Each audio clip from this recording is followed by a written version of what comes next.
হ্যাঁ 12 আমরা দিয়ে দিয়েছি, আরও 16 দিচ্ছি, মানে 28 লক্ষ। আর এর আগে হয়েছে 57 লক্ষ।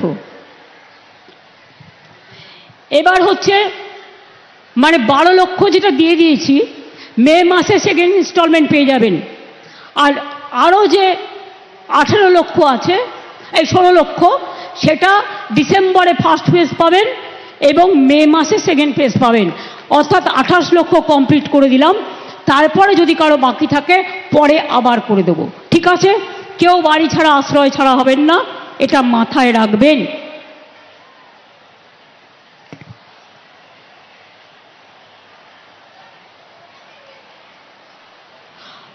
আপনারা জানেন 100 দিনের কাজ করিয়ে সেন্ট্রাল গভর্নমেন্ট টাকা দেয়নি, তাদের টাকা কিন্তু আমরা দিয়ে দিয়েছি।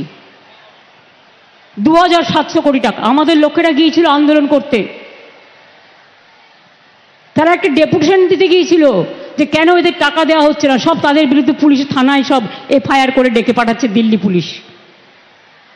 শুধু তাই নয়, আমি কালকে ডেরেকের কাছে শুনলাম ইসি অফিসে ওরা গেছিল একটা প্রতিবাদ নিয়ে, তার বিরুদ্ধেও দিল্লি হাইকোর্টে একটা কেস করা হয়েছে। বাংলায় কয়েকটা লোক আছে আপনারা জানেন, টিচারদের চাকরি খাওয়ার জন্য, গভর্নমেন্ট সার্ভিস খাওয়ার জন্য, যে কোনো ব্যাপারে কথায় কথায় জনগণের কাজ করে না, ওদের ভোট চাই না, ওরা কোর্টে গিয়ে শুধু পিল খায় আর পিল করে। পিআইএল করে করে বাংলার সর্বনাশ করছে।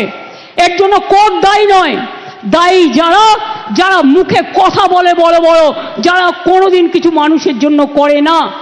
আমরা চাকরি দেব আর ওরা চাকরি খাবে।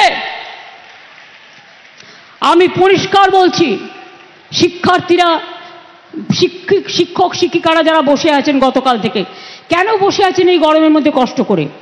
আপনারা স্কুলে যান।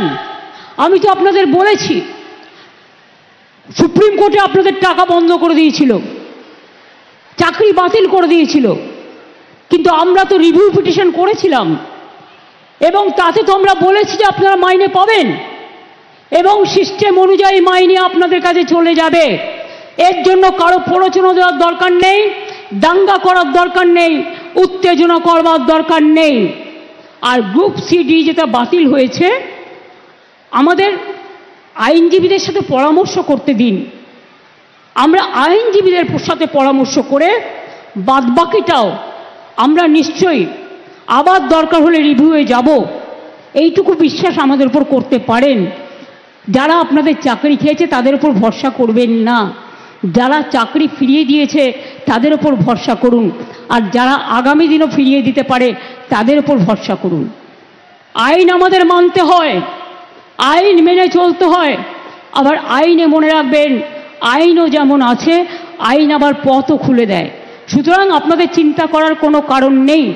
আমি তো নিশ্চয়ই চাইব না আমার রাজ্যে বেকার বাড়ুক।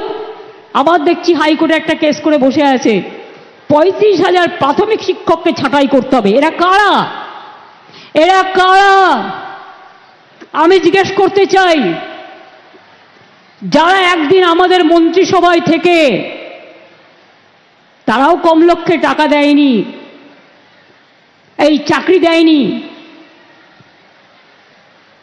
একবার ভাবতে লজ্জা করছে না যে মানুষের চাকরিগুলো করার আগে তার একটা পরিবার আছে, তার সন্তান আছে, সে বাড়ি করেছে, ব্যাংকের লোন নিয়ে কি করে শোধ করবে? একবার চিন্তা করে দেখবেন না? রাজনীতি করতে গেলে শুধু দানবিক মুখ, মানবিক মুখটা কোথায় যাবে? মানবিক মুখের আজকে সবচেয়ে বেশি প্রয়োজন। আর শিক্ষক শিক্ষিকারা আমি বলি, আপনারা নিশ্চিন্তে স্কুলে গিয়ে ক্লাস করুন, আপনাদের মাইনে নিয়ে ভাবতে হবে না। আইনের মধ্যে থেকেই রাজ্য সরকার আপনাদের কাজ করে দেবে। আপনি এ না বি এটা কোর্ট ঠিক করবে, আমরা নই।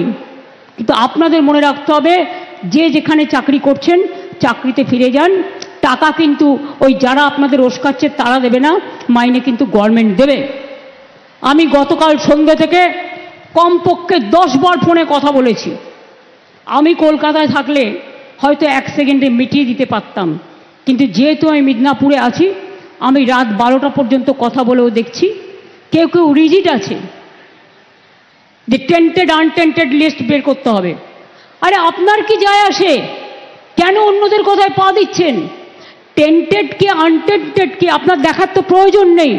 ওটা দেখার জন্য রাজ্য সরকার আছে, কোর্ট আছে, আমরা এভিডেন্স নেব, আমরা কোর্টের কি বলা হয়েছে দেখব।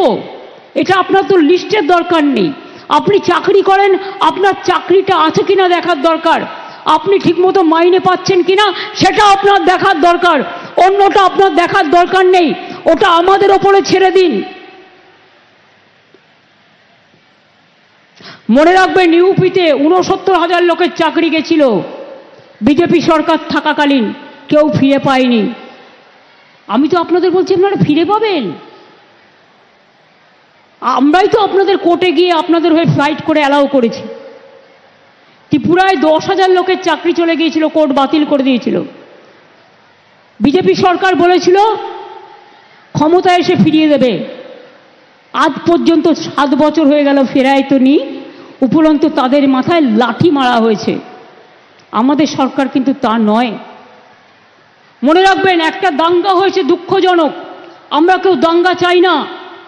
2টো ওয়ার্ডে, ধুলিয়ানে 2টো ওয়ার্ডে হয়েছে, সেটাও বহিরাগতরা কিছু লোককে স্থানীয় সাথে নিয়ে কিভাবে করেছে সে চক্রান্ত ফাঁস আমরা করে দেব।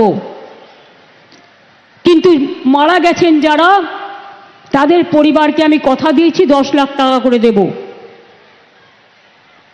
তাদের বাচ্চাদের পড়াশুনোর দায়িত্ব আমাদের এমপিরা বলে এসছে, দরকার হলে গভর্নমেন্টও নিতে পারে। তাদের বাড়ি যাদের ভেঙে গেছে, বাংলার বাড়ি হবে। দোকানদারদের ক্ষতি হয়েছে সেটা আমরা সার্ভে করছি। আমি মে মাসের ফার্স্ট উইকে যাব, আমি তখন গিয়ে বাদবাকিটা দেখে করে দিয়ে আসব। এইটুকু ভরসা আপনারা করতে পারেন, এইটুকু আপনারা নিশ্চিন্ত থাকতে পারেন। কি হলো, জল খাবে? পড়ে গেছে? আচ্ছা, আমাদের অ্যাম্বুলেন্স আছে না, ডাক্তার আছে, দেখে নাও। জল খেলে ওদের 3-4টে বোতল পাঠাও, পাঠাও পাঠাও। গরম তো, খুব গরম, লু বইছে। দেখে নাও, দেখে নাও, চেয়ারে বসিয়ে দাও। ডাক্তার যদি কেউ থাকেন দয়া করে দেখে আসুন। মেডিকেল ক্যাম্প সামনেই আছে, নিয়ে যান, কোলে তুলে নিয়ে যান। মায়েরা, যদি মেয়ে হয় মায়েরা কোলে তুলে নিয়ে যান, যদি ছেলেরা হয় বা আমাদের মহিলা ভলেন্টিয়ার যারা পুলিশের আছেন, আর যদি ছেলে হয় ছেলেরা কাঁধে করে নিয়ে যান। সামনে মেডিকেল ক্যাম্প আছে। এটা খুব গরম তো, ভীষণ গরম পড়েছে, সেই জন্য আমরা গরমের ছুটিও খুব তাড়াতাড়ি দিয়ে দিচ্ছি। আস্তে আস্তে আস্তে আস্তে নিয়ে যান। আর যদি বলে হসপিটালে যেতে হবে, আমার গাড়িটা নিয়ে যান। দেখে নিন, যদি ডাক্তার বলে হসপিটালে যেতে হবে, ডিহাইড্রেশন হয়ে গেছে হয়তো, আপনি দেখে নিন, তাহলে দরকার হলে আমার গাড়িটাই করে নিয়ে যান।